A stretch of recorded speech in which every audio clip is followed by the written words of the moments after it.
Hello welcome to my YouTube channel. ഇന്ന് അച്ഛൻ്റെ birthday ആയതുകൊണ്ട് ഞാനും കനിമോളും വിഘ്നേഷിനും കൂട്ടി ആദ്യം പോയിട്ടുണ്ടായിരുന്നത് ഫുഡ് ഓർഡർ ചെയ്യാനായിരുന്നു.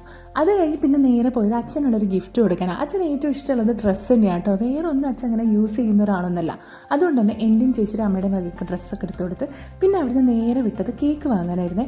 അങ്ങനെ ഗ്രീൻ ഫ്രഷ് പോയി കേക്ക് ഓർഡർ ചെയ്ത് അതിൽ എഴുതിക്കൊക്കെ ചെയ്ത് പിന്നെ ഫുഡും കളക്ട് ചെയ്ത് തിരിച്ച് വീട്ടിലെത്തി. അപ്പം അച്ഛൻ്റെ ഫ്രണ്ട്സ് എത്തിയിട്ടുണ്ടായിരുന്നു. പിന്നെ വേഗം ചൂടോടുള്ള ഫുഡ് കഴിക്കാന്നുള്ള പരിപാടിയിലോട്ട് കിടന്നിട്ടുണ്ടായിരുന്നു. സത്യം പറഞ്ഞാൽ ഇവർക്ക് ആർക്കും അറിയില്ലായിരുന്നു കേട്ടോ അച്ഛൻ്റെ ബർത്ത്ഡേ എന്നുള്ളത്. പക്ഷെ പറഞ്ഞുതരാം അതിൻ്റെ സ്റ്റോറി എങ്ങനെയാണെന്നുള്ളത്. ഇവർ ഫുഡ് കഴിച്ച് കഴിഞ്ഞ ശേഷം അമ്മയുടെ വക ആ ഷർട്ട് അങ്ങ് കൊടുത്തു കേട്ടോ. അച്ഛനൊട്ടും എക്സ്പെക്ട് ചെയ്തിട്ടുണ്ടായിരുന്നില്ല കേട്ടോ. ഈ മൊമെൻ്റൊക്കെ കാണാൻ നല്ല രസമുണ്ടായിരുന്നേ. അങ്ങനെ അച്ഛൻ ആ ഷർട്ട് ഇട്ടിട്ടായിരുന്നു കേക്ക് കട്ടിങ്ങിന് നിന്നിട്ടുണ്ടായിരുന്നത്. ഇത് അച്ഛൻ്റെ ഫ്രണ്ട്സിൻ്റെ വകയുള്ള കേക്ക്, ഇത് ഞങ്ങളുടെ എല്ലാവരുടെയും വകയുള്ള കേക്കാണ്. ഇനി കേക്ക് കട്ടിങ്ങിൻ്റെ സന്ദർഭത്തിൽ ആ കഥ പറഞ്ഞുതരാം. അച്ഛൻ്റെ ബർത്ത്ഡേ എന്നുള്ളത് ഞങ്ങൾക്ക് മാത്രമാണ് അറിഞ്ഞിട്ടുണ്ടായിരുന്നത്. ആർക്കും ഡേറ്റ് ഓഫ് ബർത്ത് ഒന്നും അറിയാറില്ല കേട്ടോ. അപ്പോൾ കനിമോളായിരുന്നു അച്ഛൻ്റെ ബർത്ത്ഡേ എന്നുള്ളത്. ഇന്ന് രാവിലെ അവിടെ വിജയഗോപാൽ അങ്കിൾ വന്ന സമയത്ത് എൻ്റെ പപ്പേൻ്റെ ബർത്ത്ഡേ ആണെന്ന് പറഞ്ഞപ്പോൾ അങ്കിൾ വിചാരിച്ചത് അവളുടെ ഡാഡീൻ്റെ ബർത്ത്ഡേ ആണെന്നാ. അങ്കിളിന് അവളുടെ ഡാഡീനായിട്ട് അത്ര കണക്ഷനൊന്നും ഇല്ലല്ലോ. പിന്നെ അങ്കിൾ ഇങ്ങനെ വിഷ് ചെയ്യാനാ. അങ്കിൾ വിഷ് ചെയ്യുന്നില്ല എന്ന് കണ്ടു കഴിഞ്ഞപ്പോൾ ഇവളിത് റിപ്പീറ്റ് ചെയ്ത് പറഞ്ഞ് മനസ്സിലാക്കിച്ച് കൊടുത്തപ്പോഴാണ് അങ്കിളിന് മനസ്സിലാവുന്നത് അച്ഛൻ്റെ ബർത്ത്ഡേ ആണ് നമ്മൾ പറഞ്ഞുകൊണ്ട് വരുന്നത് എന്നുള്ളത്. പപ്പ എന്നാണ് വിളിക്കുക എന്നുള്ളത് ഇവർക്കാർക്കും അത്ര ഓർമ്മയിൽ നിൽക്കുന്നില്ല. അങ്ങനെ അങ്കിൾ അറിഞ്ഞ് അങ്കിൾ ഷെയ്ക്കാനെടുത്ത് വിഷ് ചെയ്തപ്പോഴാണ് കനിമോൾക്ക് അങ്ങ് സമാധാനമായത് കേട്ടോ. കനിമോള് പറയുമായിരുന്നു ഇങ്ങനെയാണ് വിഷ് ചെയ്യേണ്ടത് എന്നൊക്കെ പഠിപ്പിച്ചാണ് ഇവരെ വിട്ടത്. ഇവരെല്ലാവരും പോലീസുകാരായിരുന്നു, റിട്ടയർഡായിട്ട് ആ ഒരു ലൈഫ് എൻജോയ് ചെയ്തുകൊണ്ടിരിക്കുന്ന ആൾക്കാരാട്ടോ. പാട്ടൊക്കെ പാടി ഇവരൊരു ടീമൊക്കെ ഉണ്ട് ഇപ്പോൾ. അതവിടെ നിൽക്കട്ടെ. അങ്ങനെ അറിഞ്ഞ ശേഷം പിന്നെ അതേ അവർക്കൊന്ന് ഉച്ചയ്ക്ക് ശേഷം ഒരു പ്രോഗ്രാം ഉണ്ടായിരുന്നു. അപ്പോൾ എന്തായാലും മോഹനമാമനെയും സുന്ദരമാമനെയൊക്കെ വിളിച്ചിട്ടുണ്ടായിരുന്നു കേട്ടോ. അങ്ങനെ ഫുഡൊക്കെ കൊടുത്ത് കേക്ക് കട്ടിങ് ഒക്കെ ചെയ്ത് നമുക്കിവിടെ അടിപൊളിയായിട്ട് ആഘോഷിക്കാം തന്നെയാണ് കരുതിയിട്ടുണ്ടായിരുന്നത്. ഈ ഒരു 64 വയസ്സാണ് എൻ്റെ അച്ഛനാവുന്നത് കേട്ടോ. അച്ഛൻ അങ്ങനെ ഈ കേക്ക് കട്ടിങ്ങിനോടോ ഇതിനോടൊന്നും താല്പര്യമില്ലെങ്കിലും ഞാനും കനിമോളും എത്തിപ്പെടുന്നത് മിക്കവാറും ജൂലൈ ഓഗസ്റ്റിലാണ്. അച്ഛൻ്റെ ഒട്ടുമിക്ക ബർത്ത്ഡേക്കും ഞങ്ങളിവിടെ ഉണ്ടായിട്ടുണ്ട്. എനിക്ക് തോന്നുന്നു 2-3 എണ്ണം മാത്രമാണ് മിസ്സായി പോയിട്ടുള്ളത്.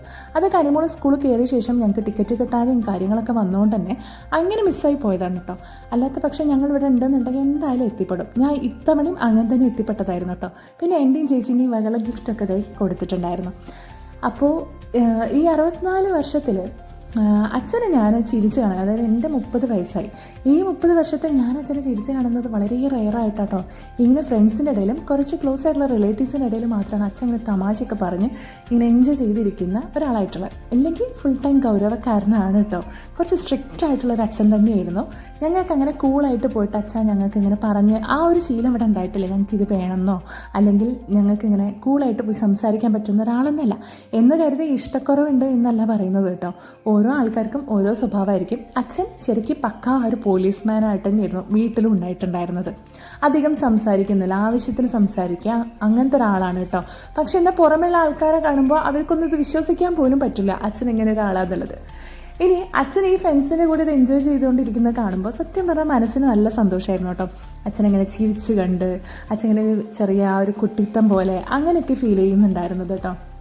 എന്തായാലും ഇത്രയും കാലം നല്ല അടിപൊളിയായിട്ട് ജീവിച്ച പോലെ തന്നെ ഇനി അച്ഛന് മുന്നോട്ട് ദീർഘായുസ്സിട്ട് തരട്ടെ ഭഗവാൻ. അതേപോലെ തന്നെ നല്ല ആരോഗ്യത്തോടെ കുറേ കാലം ജീവിക്കാൻ പറ്റട്ടെ. അതും ഫ്രണ്ട്സിൻ്റെ കൂടെയും ഫാമിലീൻ്റെ കൂടെയൊക്കെ നന്നായിട്ടിരിക്കാൻ പറ്റട്ടെ എന്ന് തന്നെയാണ് ഞാൻ പ്രാർത്ഥിക്കുന്നത് കേട്ടോ. ഇവരൊക്കെ കേക്ക് കൊടുത്ത് അവർ ഉമ്മയൊക്കെ കൊടുക്കുമ്പോൾ അച്ഛൻ്റെ ഉള്ളിൽ ആ ചിരി ഉണ്ടല്ലോ, അത് ക്യാപ്ചർ ചെയ്യുമ്പോൾ എനിക്ക് സത്യം പറഞ്ഞാൽ ഇങ്ങനത്തെ മൊമെൻറ്റ്സ് ഒന്നും ഇനി അധികം കിട്ടാൻ പറ്റില്ല എനിക്ക്. കാരണം ഞാൻ പറഞ്ഞല്ലോ അതിങ്ങനെ എന്താ പറയുക ഭയങ്കര കൂളായിട്ട് നിന്ന് ഇങ്ങനെ ചിരിച്ച് കളിച്ച് അങ്ങനത്തെ ഒരാളൊന്നല്ല. അപ്പോൾ ഇങ്ങനത്തെ മൊമെൻറ്റ്സൊക്കെ നമ്മൾ ക്യാപ്ചർ ചെയ്ത് വെക്കണം അല്ലേ. അങ്ങനെ ഇവരൊക്കെ തിരിച്ചു പോയ ശേഷം ഞാനും കനിമോളും അമ്മയും ഫുഡൊക്കെ കഴിച്ച് അങ്ങനെ ഈ ടൈം സ്പെൻഡ് ചെയ്തു. അപ്പോൾ അടുത്ത വീഡിയോ ആയിട്ട് കാണുന്നതായിരിക്കും. Tata bye bye, see U.